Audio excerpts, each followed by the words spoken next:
And the closer you do get to God, even when you still talk to people, family, friends, it's almost as if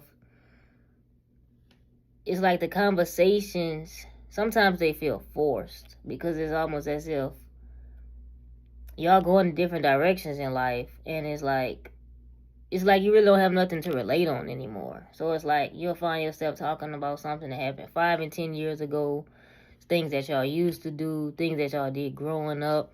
And it's almost as if it just puts you in an uncomfortable place because it's like you do want to check on people, you do want to reach out to people, but it's like, okay, when we talk, we're not talking about nothing. And then it gets to the point where it's like, okay, if I'm focused on God, if I'm growing, I'm prospering, I'm trying to become the best version of myself, it's like you really don't have time for those kind of things. Like, if we're not talking about, traveling the world, living our lives, getting closer to God together, it's almost as if everything else feels forced. Like, what are we really talking about?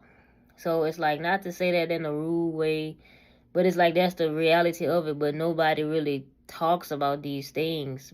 And people, that's like how the Bible says, Jesus told the disciples, like, don't cast your pearls before a swine. So it's almost as if the things I want to say, they may not want to hear. The things they want to say, I don't want to hear. So it kind of, puts you in an uncomfortable space. So you really just be trying to figure out how you manage and handle that. And for me, I mean, the reality of it is, it's like you get to the point where it's like, it just got to be like, it's like when we talk, It's not like we keeping up with each other because it's like we still can't relate on stuff. We're going in different directions. At the end of the day, it's all love. I have no resentment, no hurt, no hate in my heart for anybody. But it just gets to the point where it's like, so it's one of those sensitive areas and sensitive topics and situations. And you just try to figure out, the best way to navigate everything. And then, like I say, most people take it the wrong way. They look at you like, oh, you think you're better than us now, or you think you're better than me, or you think you all that. Like, those type of things, that's how most people react.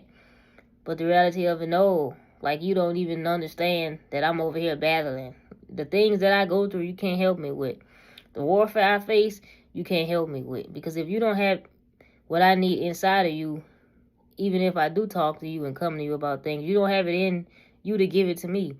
Like, you may not have it in you to pray over me and cover over me. It's people who don't even pray for themselves. So it's like I say, it's going to always be a conversation worth having. Is always, like I say, it's just one of those great areas. And I feel like the best way to navigate it is to just continue to move forward, to pray about it.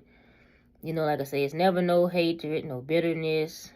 But when you go in different directions from other people, that's just what it is. But like I say, always move with a clean heart. Always stay pure. Keep your hands clean. Keep your mind focused on God and the things He said before you, your purpose, the gifts He's giving you. Use your gift. Like, I feel like when you stay focused with the things of God, you don't really have much time for other things. And like I say, at the end of the day, we all know how it is dealing with people. People gonna always take things the wrong way. People gonna always say this and say that.